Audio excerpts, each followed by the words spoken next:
नमस्कार, आप सभी को आपके ही अपने YouTube चैनल आर्ट्स क्लास के ऊपर में स्वागत है। मैं भारतेश्वर पटना बिहार से। तो आज राजा किसान एवं नगर यानी किंग्स फार्मर्स एंड टाउन्स, ये सेकेंड चैप्टर है आपका 12th क्लास के हिस्ट्री का। और इसके ऑब्जेक्टिव क्वेश्चन जितने भी NCERT पैटर्न के होते हैं उसको अभी हम करा देते हैं। तो थोड़ी सी जानकारी हम आपको देना चाहें कि सेकेंड चैप्टर बहुत बड़ा चैप्टर था। इसमें हम आपको कई टॉपिक बांट करके पढ़ाए थे। जैसे पूरा पहले वैदिक सभ्यता पढ़ाए थे, जिसके दो भाग, पहले ऋग वैदिक, दूसरी उत्तर वैदिक। इसके बाद महाजनपद का दौर था। महाजनपदों के बाद आपको मगध का उत्कर्ष कैसे हुआ ये पढ़ाया गया, जिसमें फिर आगे चल के मौर्य डायनेस्टी, मौर्य वंश के बारे में पढ़ाए।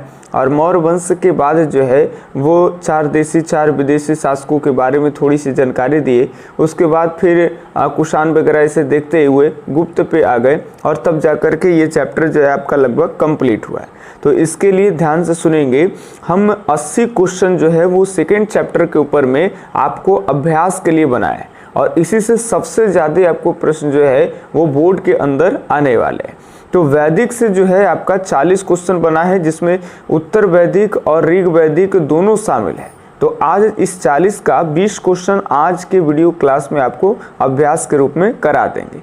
बच गए जो 40 क्वेश्चन, वो 40 क्वेश्चन किसका है भाई? तो वो 40 क्वेश्चन आपका लगभग महाजनपद के बाद जो मौर्य काल का जो टाइम आएगा, तो मौर्य काल से लेकर के और गुप्त काल तक, यानी जिसमें आप लोग कुषाण वंशों के बारे में थोड़ी सी पढ़े, सातवाहनों के बारे में पढ़े, हिंद यूनानियों के बारे में पढ़े, फिर उसके बाद गुप्त अपने आप में ही बहुत बड़ा लंबा है, उसमें कई राजा वगैरह आ रहे हैं। तो उन सबको जो है वो 40 क्वेश्चन में किए। तो टोटल आपको 80 क्वेश्चन कराएंगे। घबराना नहीं है, एक एक प्रश्न को बारीकी से देखना है। आप कहीं भी पढ़े होंगे, मेरे चैनल पे पढ़े होंगे, कहीं भी अगर 80 क्वेश्चन करा देंगे, उसके बाद से एक भी जो क्वेश्चन होगा वो सेकेंड चैप्टर से छूट जाए, वो ऐसा हो ही नहीं सकता। तो चलिए हम लोग पहले एकदम शुरू से ही क्वेश्चन को देखें। सबसे पहले क्वेश्चन आपको स्क्रीन पे देख पा रहा होगा भाई कि ऋग्वैदिक समाज था। आपको बताना ऋग्वैदिक समाज कैसा था। पितृसत्तात्मक, दूसरा है मातृसत्तात्मक, तीसरा है पत्नी प्रधान, चौथा है इनमें से कोई नहीं। ऋग्वैदिक समाज का स्वरूप कैसा था, फटाफट से आपको बताना है। ऑप्शन ध्यान से सुनेंगे। ये ऑप्शन जो है वो बिल्कुल सही होगा या सही नहीं होगा, ये बताना है। पहले आपका ऑप्शन है पितृसत्तात्मक, तो यहाँ पे आपका हो जाएगा सर ये ऑप्शन सही हो जाएगा, बिल्कुल बिल्कुल सही है, पितृसत्तात्मक। हड़प्पा वाला में हम लोग पढ़ते हैं मातृसत्तात्मक। यहाँ ज़्यादा तर्क और वितर्क की बात नहीं करेंगे, नहीं तो हर में थोड़ी सी वीडियो जो है वो लंबा हो जाता है। यहाँ केवल प्रश्न का हम अभ्यास करा रहे हैं, तो यही वहीं ज़्यादा फोकस होगा। चलिए सेकंड प्रश्न है, आर्यों की सभ्यता किस नाम से जानी जाती है? आर्यों की जो सभ्यता है वो किस नाम से जानी जाती है? ऑप्शन 1 है ताम्र पाषाणिक सभ्यता, दूसरा है नव पाषाणिक सभ्यता, तीसरा है वैदिक सभ्यता, और चौथा जो है वो आपका वो हड़प्पा सभ्यता। तो आप सब जानते हो कि आर्यों की जो सभ्यता है उसको ही कहते हैं सर वैदिक सभ्यता। आर्य कहाँ से आए थे? तो मध्य एशिया से आए थे, ये आपको पढ़ाया गया है। आर्य मध्य एशिया से आए थे, और ये कथन किनका है? तो ये कथन जो है वो मैक्स मुलर साहेब का है। तो ये याद रखेंगे, मैक्स मुलर साहेब कहें कि आर्य कहाँ से आए थे? तो मध्य एशिया से आए थे। चलिए अगला एकदम इजी सा प्रश्न है, आर्यों का सबसे प्रमुख पशु कौन था? आर्यों की जो प्रिय पशु है वो कौन है? गाय है, बैल है, सांड है, या फिर घोड़ा है? यहाँ सांड मिस्टेक लिखा गया है थोड़ा सा। आपको बताना है कि कौन सा पशु इनकी जो है वो प्रिय है। तो यहाँ पे सही जवाब की बात कर ले तो ये आपका क्या हो जाएगा? तो ये गाय हो जाएगा। आपको बताए हैं कि आर्यों की प्रमुख जो पशु है वो कौन क्या होते हैं? तो गाय होते हैं। ठीक है, चलिए अगले तीसरे के ये होगी आपका सही जवाब। जिनको PDF दिए थे उसमें आंसर नहीं है, तो यहाँ से मिला लेंगे, क्योंकि सेकंड चैप्टर का जो भी हम ऑब्जेक्टिव सब्जेक्टिव दिए थे तो सब्जेक्टिव का तो आंसर हो जाता है, लेकिन ऑब्जेक्टिव का जो आपको है स्टार्टिंग में आंसर नहीं देते हैं, वो आपके अभ्यास के लिए देते हैं कि अगर आप वीडियो लेक्चर्स देखे हैं तो आपसे कितना ऑब्जेक्टिव बन पाता है। अगर वहाँ आपको कितना सही है कितना गलत है तो आप यहाँ मिला सकते हैं जो PDF वाले बच्चे होंगे उनको। और इसके बाद भी आपको कंप्लीट रूप से यूट्यूब पे कराने के बाद आपको सही आंसर भी भेज दिया जाएगा। चलिए आर्यों का प्रिय पेय क्या था? आपको बताना है कि आर्यों का प्रिय पेय क्या है, ये लोग क्या पीते थे। ऑप्शन 1 है सोमरस, दूसरा है दूध, तीसरा है सूरा और चौथा है इनमें से कोई नहीं।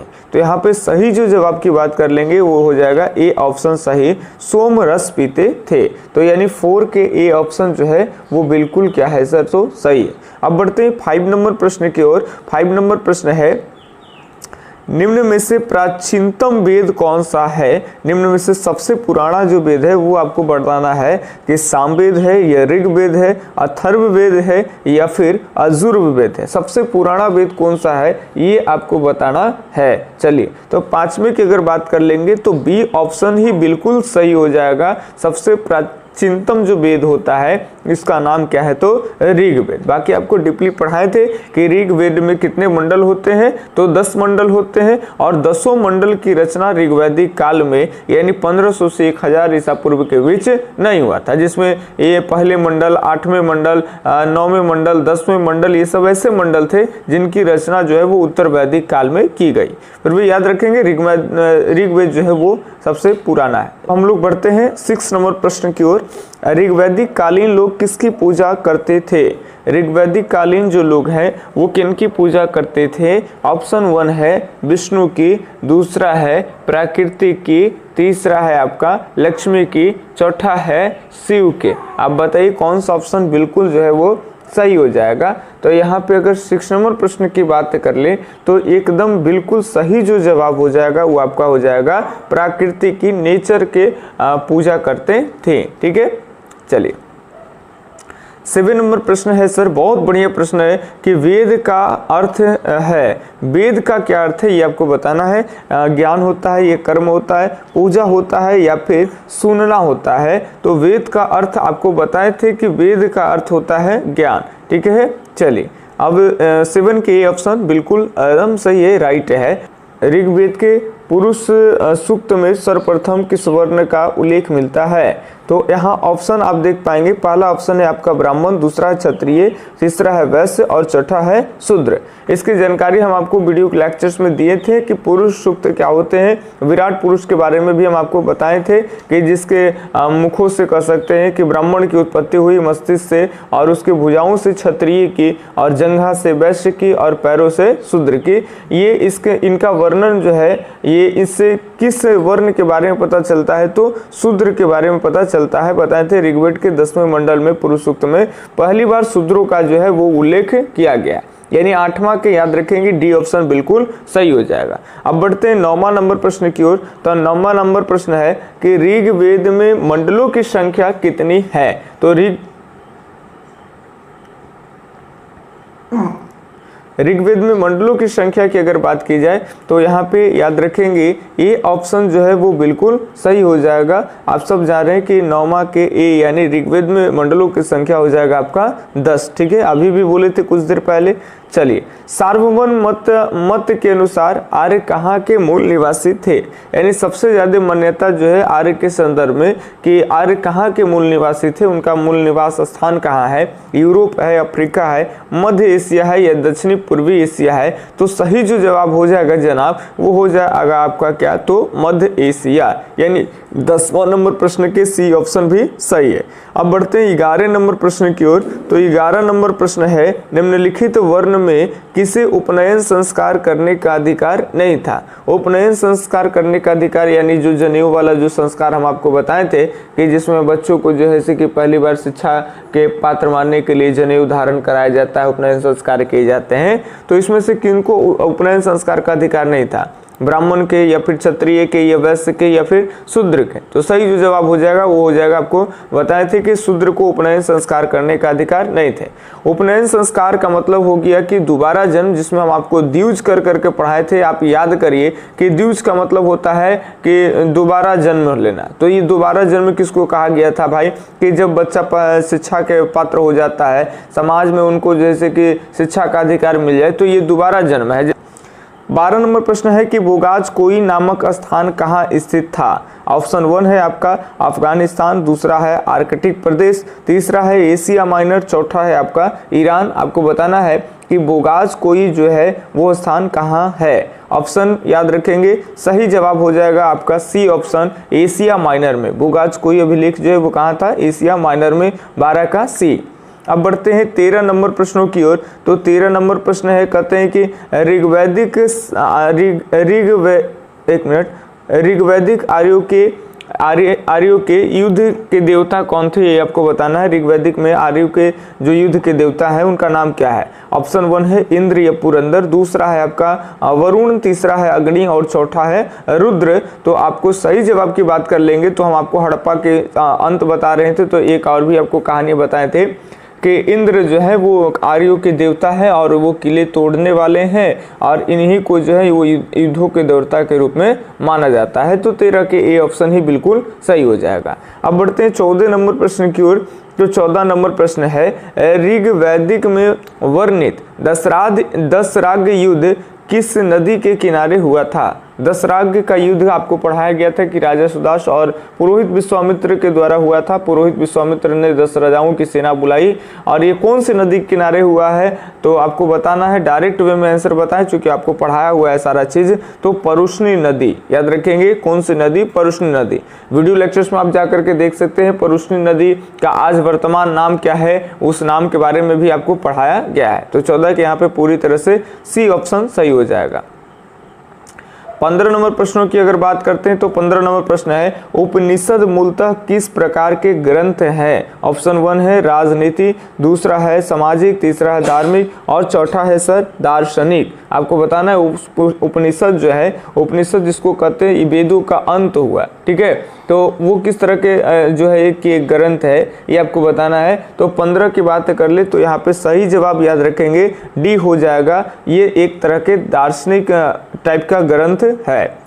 अब 16 नंबर प्रश्न की बात कर ली। 4 नंबर ही प्रश्न, 4 प्रश्न और है, जल्दी जल्दी देखेंगे, आपका समय भी ज़्यादा ना हम बर्बाद करें।